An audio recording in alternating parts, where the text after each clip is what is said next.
Silence can be terrifying. Look, I'm not trying to get unrisky. I like risk.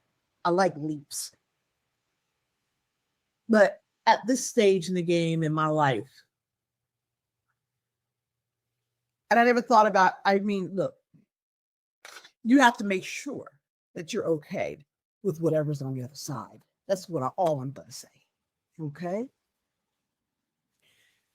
And so I didn't find peace. It was actually a terrifying quiet. The noise of the institution, the committees, the students, the drum of perfection, the perseverance. All of it stopped. And in that silence, for the first time in 25 years, I had to meet myself.